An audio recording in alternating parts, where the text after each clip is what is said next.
the Treaty of Amiens. It was signed on the 20th of March 1802, came into effect on the 27th March, and lasted until the 18th of May 1803, so for 14 months. And it was the only time of general peace in Europe in these 14 months between 1793, around the time of the French Revolution, and 1814, the Battle of Waterloo. And it ended the wars of the Second Coalition, and one big thing was that Britain accepted France now as a republic after the French Revolution. And there were some people signing it. It was for Britain, was it the Marquis of Cornwallis? For France, it was Joseph Bonaparte, brother of Napoleon Bonaparte. For the Batavian Republic, that is somewhere where Belgium and the Netherlands are, the Batavian Republic, Rutger Jan Schimmelpenninck, and for Spain, José Nicolás César. And why was it made? Now, there were also humanitarian reasons. The Marquis of Cornwallis, for example, said that he didn't want to have continuous, helpless bloodshedding, for example. Or another thing was that the Prime Minister for domestic issues in Britain had changed in 1801 from William Pitt the Younger to Henry Edding. Now the people were starting to talking about how the treaty could be. And it wasn't going so well. The Batavian Republic is here written and quoted then that they were seen by the French, there was a lack of respect for them, that were seen as vanquished and conquered, and that they owned France everything.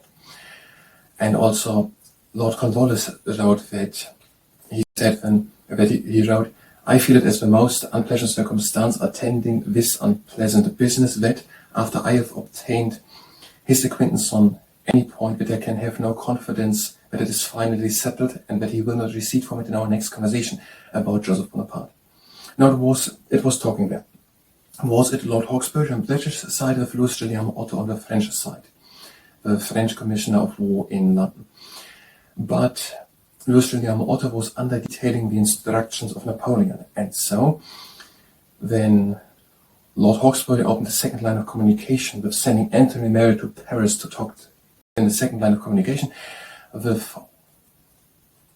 Talleyrand, Charles-Marie Talleyrand. And when we're talking, and then there were some things happening, why they had to sign now under pressure. And Britain was talking about the budget in the parliament.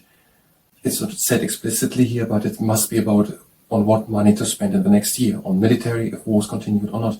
And there was a huge pressure on Lord Cornwallis to sign or to not sign, which Lord Cornwallis seemed to not want, because he wanted peace. And during the peace, these 40 months, Britain then kept its large peacetime army. They did not demobilize of 180,000, I think, was it, troops. And also they used that year to build up the navy. And then they had given Lord Hawkesbury an ultimatum to sign, and then they're talking about Malta. Malta was the big issue. Who got Malta? It seemed to have been part of St. John's Holy Knights order, and then it became occupied by France. But then during the war, Britain had got it, and it was in the hands of Britain. And then we were talking about that, and then Lord Hawkesbury got an ultimatum to sign, and after then, shortly after the ultimatum had run out, after a 5-hour-long meeting, Lord Hawkesbury signed.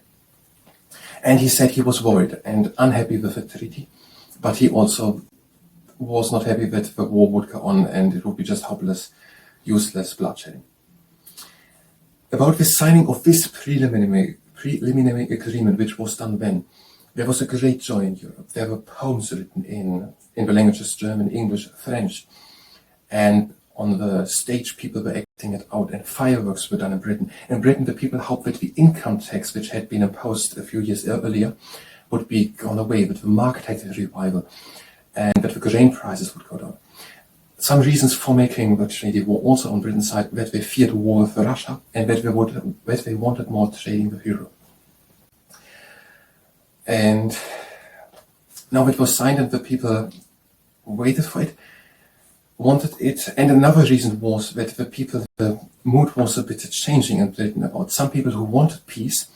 Now read about the things which were happening in Europe with Napoleon, and they read about it in newspapers, more strong moralizing colors. It's written like that here. And that made the people who wanted peace also turn away. Lord Hawkesbury also saw that is what he saw. And so he had a pressure to come to peace before the public opinion would change. It was happening that France was involving stronger in the Batavian Republic. France was supporting a French general with a revolutionary coup d'etat, and also, I don't know, something else, but that was. And they read about it and they saw that France was having influence, and that's also why the pressure to make that peace now. When the peace was, after some time it was then signed also the actual treatment. It was made 2 days later an addendum when saying that it was not, that it should not set a precedent, that it was written only in English and French and not in Dutch probably and in Spanish of the other signatory parties, that should not set a precedent for future contracts or treaties. And also then that some titles were said wrong, that is not part because of prejudice or something. Now some things were done about the Cape Colony in South Africa, who got it, about Malta, that it stays a bit longer British, but that Britain should retreat when other things with Trinidad should become a part of Britain. That was allowed to Spain. Spain's allegiance with France came a bit under pressure during the time. One reason was that Spain wanted that, or had hoped that France would block that Trinidad, an island in the Caribbean, would not become British, which France didn't block. And now Spain, for example, the economy in Spain is recovered during that time, for example. Now, and then there was this 14 months of peace, and traveling in Europe started again. Expatriates came back to France now under released restrictions who had fled during the French Revolution or something. And people also came, some people named here the name. William Herschel, for example, went to the Observatoire in Paris probably to make astronomy or something. And Marie Tussaud got to London and opened the second exhibition as Marie Tussaud, so she had in Paris. Or André Jacquanier went also to London and flew with a hot air balloon from London to Colchester in 45 minutes. And there was in the Louvre in Paris the Exposition des Produits Français à l'Industrie or something. And Napoleon, the private secretary of Napoleon, said then that Napoleon was above all delighted about the numerous foreigners who expressed their delight about the exhibition. But it was not all perfectly. There were some problems. Malta was a big problem all the time. Now, but also other diplomatic problems. Britain felt insulted that France or Napoleon said that Britain had no voice in Europe. And also should Britain censor the anti-British press. And also should they expel and expatriate people who had gotten there. Expel them. And Britain saw this as an affront against their sovereignty. And King George III, I think was also an elector of a Holy Roman Empire. This is where Germany is. And they felt insulted for that. Then more things. Napoleon had made the Treaty of Lunéville a year earlier to the Treaty of Amiens. Britain had not signed it. Napoleon had signed it, and in that he had said that he would not accept the presidency of the Italian Republic in northern Italy, which he then did, and he became the president of northern Italy. And also sent troops into the Helvetic Republic in Switzerland and occupied it. And also a stronger influence than more on the Netherlands. And he dispatched naval ships or something, to regain revolutionary Haiti in the Caribbean. And also to take control again or still, of French Louisiana. Louisiana was then sold by Napoleon to the United States, to the Thomas Jefferson administration. Other things which Napoleon also did was to make the Napoleonic Codes with the Concordat. He made peace with the Vatican. That was one thing said, for example, in the treaty, that he should retreat from the Kingdom of Naples and from the Papal State and from Egypt also. That has been also a big issue when the treaty breaks down. So Napoleon made the Concordat to make peace with the Vatican, the Napoleonic Code, with that he did something, and also a new constitution. A new Napoleonic Code making a new legal system in France, and a new constitution with which he became emperor of lifetime. Now, and when these were the promises. So Britain saw themselves threatened, insulted, and also threatened on the global stage by France's imperialistic actions which they did. and also that they had nothing to say in Europe, and that France was not holding to the Treaty of Luneville, but they attacked Switzerland and accepted the presidency of Italy. And we saw that France was weak. Britain kept a large peacetime war army and did not demobilize and built out its navy. And when the war started again, Britain was in the Battle of Trafalgar very quickly able to regain an upper hand on the oceans with the Battle of Trafalgar a bit later. And they saw that France was in a weakened position also. And now, then there became more diplomatic problems. So Britain saw it, what was happening in Europe with Napoleon, and then they seized on the Malta issue. It's written like that. They seized on the Malta issue. They had signed in the treaty that they would retreat from Malta within 3 months, and they didn't do it. And Napoleon pressed them on it. He published a report in which he stated how easily he could regain Egypt or take Egypt. That was something similar which he did. And then also later he said then to Lord Whitworth, which was the British-French ambassador, in an interview that Britain should retreat from Malta, and he threatened war. And Lord Whitworth felt like he had gotten an ultimatum that war would come if not Britain would go away.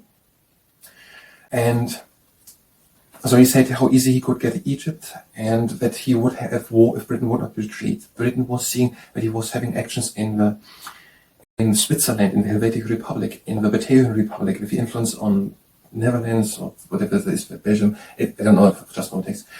And these things. And then it got more and more. Then Napoleon said then also in a public meeting again, where other people were there, pressured he again onto Malta.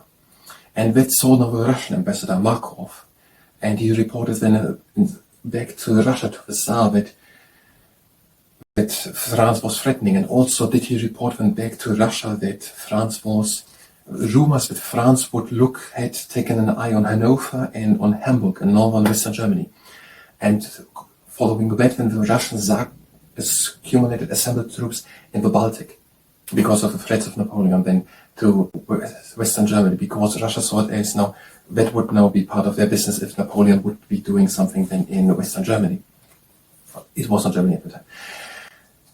And then Britain made an ultimatum to France, and saying that France would retreat from Switzerland and something else, and that Malta would be staying part of Britain for 10 more years. Napoleon said then that he would accept the Ottoman Empire's, so that Turkey is, the Ottoman Empire's integrity. That had probably something to do with Egypt, that he would not attack Egypt again. The British troops were also, there was war led something. I don't know, just from this article. But he did not accept that on Malta. And when it got worse, they were talking again under big pressure that war was imminent. And then on the 17th May, then Britain seized all the ships, all the French and Dutch ships in the ports and at the coast. On the 18th May, then war was declared on France, naming the region as reason the hostile actions against the Empire, the West Indies, and Britain. And then on the 18th May, war was declared again. France then also arrested all male British people. Some were taken as prisoner for over 10 years then, until all the wars, the Napoleonic Wars, had ended. And then the war got on again. This time Austria and Russia joined the coalition against France. And at that time also, shortly before the war started, France was again making signs that they would attack Britain again. Now here's the text that is written like that. Napoleon didn't feel ready to attack again, to make war again. So he showed signs that he was preparing again an invasion of Britain. It never happened that Napoleon invaded Britain, but he had made preparations early or something. And now he made signs that he would do it again. When the seizing all Dutch and French ships, I don't even know if that news made it to Napoleon. So and then one day later on the 18th, then declaration of war against France. France arresting then all the people who were English, how big of an impact it was, it's not really here. And when in secret the Grand Army of Napoleon was marched away from France, from Normandy, where we were assembling to pretend that they would attack England, to Ulm and defeating there the Austrian army. And then one day later is the Battle of Trafalgar, where Britain wins with the ships against Admiral Nelson against Spain and France. But then the next battle comes at Austerlitz, and where Napoleon wins then, but the wars go on for over 10 years. And then there is the Battle of Waterloo then in 1814, and where Napoleon is then defeated. And the Treaty of Amiens are these 14 months in between these 30 years of war in Europe. And that is according to the Wikipedia article of the Treaty of Amiens, but the views and positions mentioned here in the article don't necessarily align with my own or with the entities spoken of.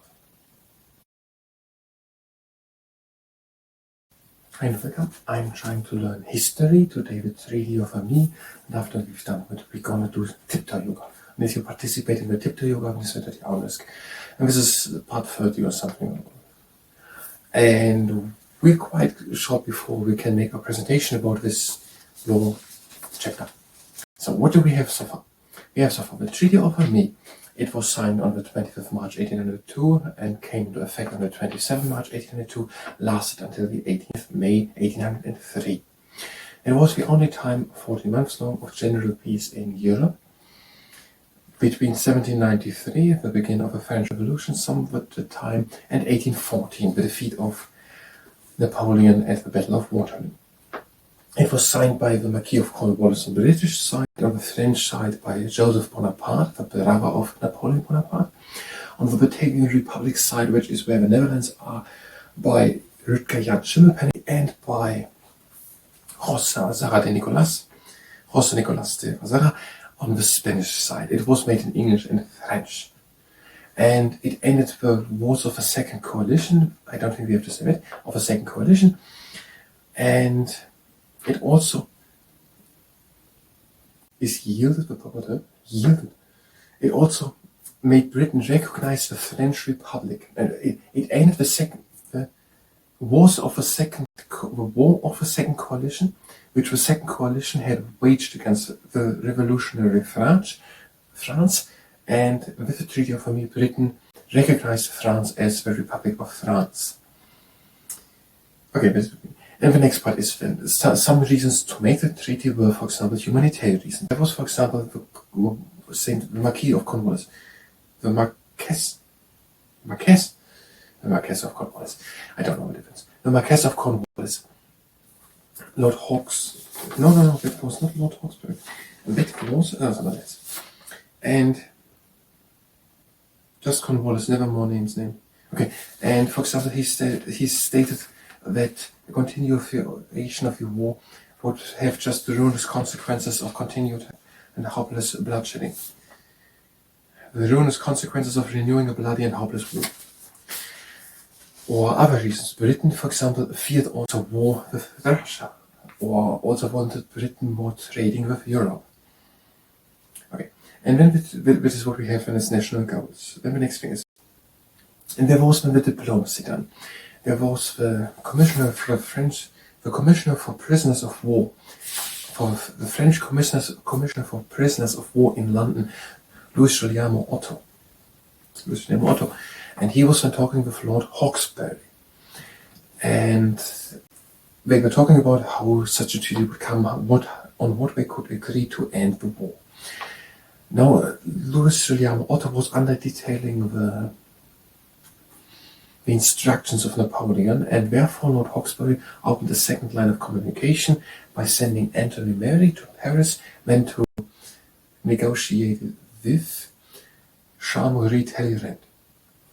Okay, that is that part. And then a preliminary agreement was actually signed on the 30th of September. Where they had written some things down, what we're going to do with the regions. That, we say something? That, for example, Malta should become part of a St. John's Hospitaller or St. John's Hospitaller Order, or that the French troops and the France was restoring Egypt to the Ottoman Empire, for example, For example, that. Or that France and Britain had access to the Cape of Good Hope in South Africa. And that signing of a treaty, of a preliminary agreement was greeted with great joy. There were poems written in English and French and in German. People in Britain made. We don't say it where. Just like that. Okay, on stage is what it was acted out. Is it what we're saying here? Actors happily depicted the treaty at dinner theatres, vaudeville and the legitimate state. There were fireworks done, and also in Britain in particular, the people hoped that the income tax imposed under William Pitt the Younger would be abolished, or that the grain prices would go down, and that there would be a revival of the markets. And it was why was it even possible? Where was William Pitt the Younger? But he was rejecting all the proposals of France out of hand, also for the obvious reason which were possible.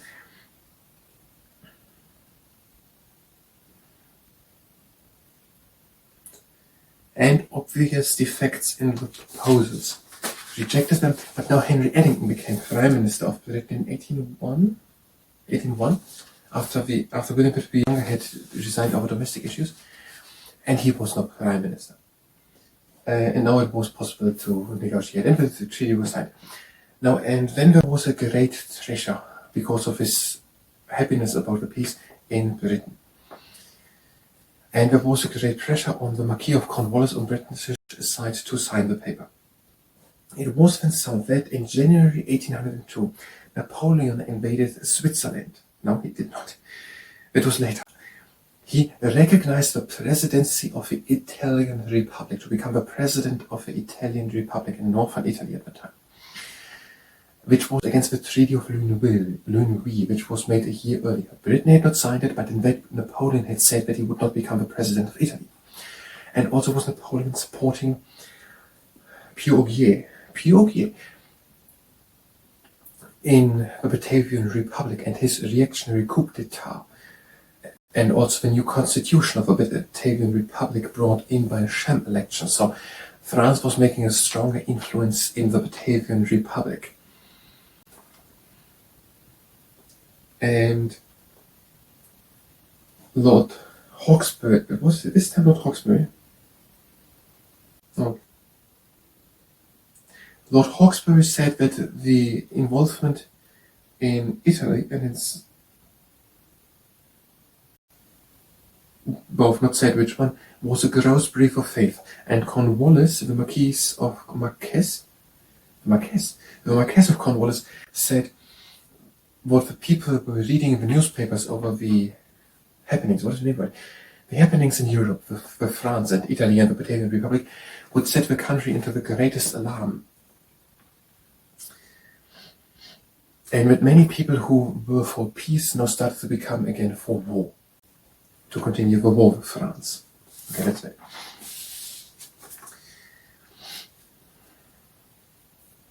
And then Britain had to make the budget. During the peacetime, Britain kept a large peacetime army of 180,000 people. They did not demobilize, and they built out the Royal Navy shortly. I don't know at what points I should say these things, like shortly after the war had started, Britain was able to regain the upper hand on the oceans. For example, with the Battle of Trafalgar, where the British Royal Navy defeated the French and Spanish, I think also. So at what point should I say that in the presentation? Should I wait till we come to the end and say when we're in the war? Or does it make sense to say now, even before I'm explaining that the treaty was signed, that Britain was on a budget, discussions in what to put for the budget, and that when the treaty was signed, they kept the peacetime army of 180,000 people, so they did not demobilize and build up a Royal Navy. Should I mention now here that when the Battle of Trafalgar, after the war had started, was unable for Britain to regain the upper hand on the seas? Maybe. I think I'm going to do it. It doesn't really make sense to say that yet. But that way it's also not chronologically. Okay. And so Britain was having a big pressure on Lord Cornwallis to sign. Was anything else to mention? Why? Okay, he was set an ultimatum to sign the paper within 8 days or not at all. And then after 11 days, a little over the ultimatum, after a 5-hour hour-long negotiation. He then signed, and he was not happy with, he was worried about the agreement. Now, he was not happy with the agreement, but he was also worried that the war would continue with its obvious results of death. Now, but when he signed, and the treaty was in effect, and now it was a little interlude period. Anything else here? Okay, nothing else here. Then there was the interlude, and people were traveling from one country to the other. The traveling was again possible. William Herschel, for example, went to the French Observatoire and looked there around in astronomy. Or Marie Tussaud went to Britain and opened there a second cabinet as she had a second exhibition as she had in Paris. Or the other name, André-Jacques Garnier went to London and made a 45-minute hot air balloon flight from London to Colchester. And l'exposition des produits de l'industrie française, took place in Paris, and the foreign visitors, and Napoleon was above all delighted with the admiration the exhibition excited among the numerous foreigners who restored to Paris during the peace. Now, I now forgot something to mention, because I want to mention it. How did the negotiation happen? Now, we stated then here in the text that, and with that we end because we don't have time, that there was a lack of respect on the French side for the Batavian Republic, that they were seeing them as vanquished and conquered and that they out them all. And also Lord Cornwallis said about the negotiation that he, how can I start the sentence, man?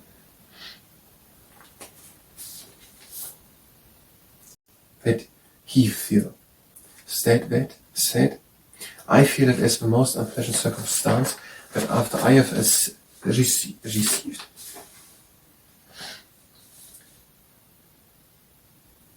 attending this unpleasant business, I feel it as the most unpleasant circumstance attending this unpleasant business that after I have received his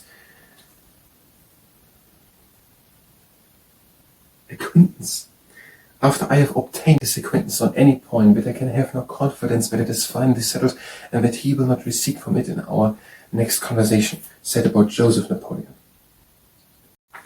Okay, and now we don't have time. That means we will continue the next part, and then we will concentrate a little bit more on the interlude. It's a big chapter. It takes, I don't know, 20 minutes at least to say it all, what we have now. But I think we have so much, and in every one of these sentences is a whole subject. It is not just a little sentence, it's a big subject which we're saying with one sentence, but it fits in such a long presentation. And every single one of these sentences is a way bigger substance, but it's still coherent in one presentation. So we'll continue with that, and the presentation will last 20 minutes or something. So we have now read in the next issue of history. You can go directly to the next one of history if you stay. There we will concentrate a little bit more on the interlude. If you stay here and participate in the tiptoe yoga, then it's very honest. Have a feet standing together, we reef the arms up and come up on the tiptoes. In and up. Out and down, come always with a weight to the big toes. In and up. Out and open to the side. In and up. Out to the other side. Up. Out to the other side, make an inch of space between your feet. In and up. And out and sink a bit down, stay on tiptoes. In and up. Out to the other side. In and up. Out and down to the knees. Breathe in. And out, make a little of a neck. In middle. Out the head. In middle. Out the head. Middle. Belly. In middle. And out with the round back, shoulders down. Heels down. In and up on the tiptoes. And out and sink down. This can go into the knees. In and up. Out and down. In and up. Out with the hands down. One foot to the outside, breathe in the arms up. One front, outside. And out, bend the front leg. Come up on the tiptoes. Breathe and reach your front. out and back. Breathe in, straighten the front leg, out and back, down. Middle, and change over. In, and out and bend the front leg, come up on the tiptoes. In, reach in front, out and back. In, straighten the front leg, out and down. Here. Legs to the sides, in the arms up, out and sink down. Come up on the tiptoes, in and push something heavy up. Out and down. Out and down. Last time in and up. Out and hands and heels down, feet together. In, arms up on the tiptoes. Out and down. Bend the right leg, stretch the left one. Over and change. And middle. Open the feet to the side, relief in. Out, elbow to one leg. In. Out to the other leg. In. Out middle. And close the feet. Relief again in. And out comes slowly with the round back up and to the backwards shoulder roll. In the hands up. And down. That was the tiptoe yoga. I thank you very much.